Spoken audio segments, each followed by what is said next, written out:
গতকাল রাতেই প্ল্যান করে নিয়েছিলাম যে আজ সকালে উঠেই আমাদের সামনের ঘরটা, মানে যেটাকে আমরা পড়ার বা গান বাজনার ঘর বানিয়েছি, সেটা ভালো করে ক্লিন করব। আর আজকে শ্যাম্পু করব, তাই কাজ শুরু করার আগে ভালো করে চুলে তেল দিয়ে নিয়েছি। তারপর লেগে পড়েছি কাজে। বর তো বেরিয়ে গেছে, এখন আমাকে ডিস্টার্ব করার কেউ নেই। পুরো ঘরটা ক্লিন করছি, সব কিছু সরিয়ে নড়িয়ে, সুতরাং সময় তো একটু লাগবেই। ক্লিনিং অ্যান্ড ডাস্টিং এই কাজটা অনেকের কাছেই বেশ থেরাপিউটিক, মন ভালো হয়ে যায়। তবে আমার কাছে cleaning and dusting is a task. কাজটা করার সময় যথেষ্ট চ্যালেঞ্জিং লাগে, টায়ারিং লাগে।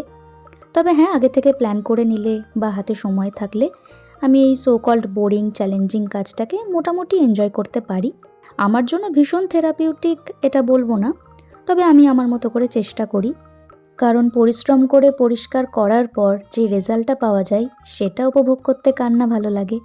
আর দেখবে, যে সমস্ত কাজ বেশি করে আমাদের অ্যাটেনশন বা মনোযোগ ডিমান্ড করে, সেটা পড়াশোনা হতে পারে, ক্রিয়েটিভ কিছু হতে পারে, বা লেখালেখি, গান বাজনা, এই সব কাজ করতে গেলে না, ঠিক যেই জায়গাটায় বসে এই সাধনা বা লেখাপড়ার কাজগুলো আমরা করব ভাবি, সেই পরিবেশটা, সেই ঘরটা বা ঘরের কর্নারটা একটু বেশি পরিষ্কার পরিচ্ছন্নতা, নিট অ্যান্ড ক্লিন থাকাটা ডিমান্ড করে, নয়তো মনটা ঠিক বসানোই যায় না। খুব এস্থেটিক কিছু নাই বা হলো, সাধারণভাবেও যদি পরিষ্কার করে রাখা যায়, গুছিয়ে রাখা যায়, তার একটা পজিটিভ এফেক্ট তো আমাদের কাজেও এসে পড়ে, এটা তো ঠিকই। তো মোটামুটি কাজ আমার শেষের দিকে। চৌকির তলায় যেই গুচ্ছের বই দেখছো সেগুলো সব আমার বরের, আরও অনেক আছে। তো বলেছিল ওইখানে হাত দিও না, বাকি তুমি যা ইচ্ছে করো, কোনো অসুবিধা নেই। ঘর আমি প্রত্যেক দিন লাঠি দিয়েই মুছি, তো আজকে যেহেতু ডিপ ক্লিন করছি তাই একটু বসে বসেই মুছলাম। বাকি সব ঘরও মোছা হয়ে গেছে। তারপরে স্নান টান সেরে বিছানার চাদর চেঞ্জ করলাম। এই চৌকিটায় যে চাদরটা পাতলাম সেটা বহু পুরনো চাদর, তবে কাঁচা ছিল আর হাতের সামনে ছিল, তাই ওটাই পেতে দিয়েছি।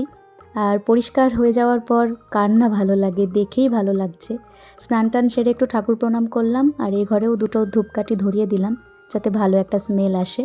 বাড়িতে পোষ্য থাকলে চারিদিকে লোমটোম ছড়িয়ে থাকে, তো পরিষ্কার রাখতেই হয়। খুব টায়ার্ড লাগছিল, তো দুপুরের রান্না একদম শর্টকাটে করেছি। কি রান্না করলাম সেটা তোমাদের দেখাচ্ছি নেক্সট পার্টে, সঙ্গে থেকো।